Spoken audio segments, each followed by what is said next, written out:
Bet man atrodo, kad labiausiai kas žudo kūrybiškumą, tai yra pastrigimas rutininiuose,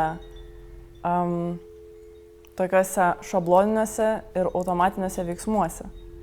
Ir tai nebūtinai, kad žmogus, kuris, sakykime, turi atsakomybių, turi rūpesčių kažkokių, ir užsisukęs viskame tame, ir atrodo, kad nėra energijos, nėra laiko visi turi visą laiką tiek pat, žinai, ir visą turės tiek pat.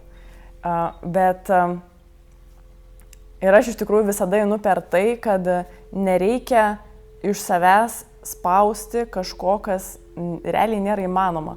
Ta prasme, nereikia, žinai, apversti, dabar aš noriu atrasti kūrybiškumą savy, noriu susijungti su savim, tai dabar reikia apversti savo gyvenimą trišiam ir visiškai viską pakeisti, visiškai šito išeiti.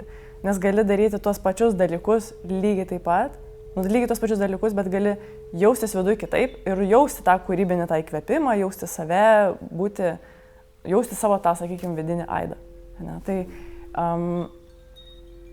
Tai eina per realiai tokius labai paprastus dalykus, tiesiog parodyti savo kūnui, parodyti savo protui, kad mes nesam automatizuotam gyvenime ir aš galiu daryti kažkokius sprendimus ir galiu daryti kitaip. Ir juos galima daryti nuo labai paprastų, kur tau nereikia skirti laiko žiūrėti į akis 10 minučių ryte, nes gal tu iš tikrųjų jų neturi. Tiesiog, nes net ir tos 10 minučių jos gali atrodyti labai daug, jeigu ten ir taip visko yra daug. Ir mažiausiai, ko tu nori, tai. Bet jau užtenka, jeigu tu kažkur važiuoti kitų kelių, tiesiog važiuoti kitų kelių. Kažkokius dalykus kitaip perdėlioti, atsisėsti kitoj vietoj, nes net ir pavyzdžiui mes kaip namuose sėdam prie stalo, dažniausiai visi turi savo vietą. Bet ten yra mano vieta, aš net negalvoju, nieks to nekvestionuoja, iš viso klausimo nekeliam, ne? Nes taip yra. Ir tai jau kuria struktūrą, kuri įveda į tokį komfortą, kur viskas tame pačiame sukasi, viskas tame pačiame marinuojasi.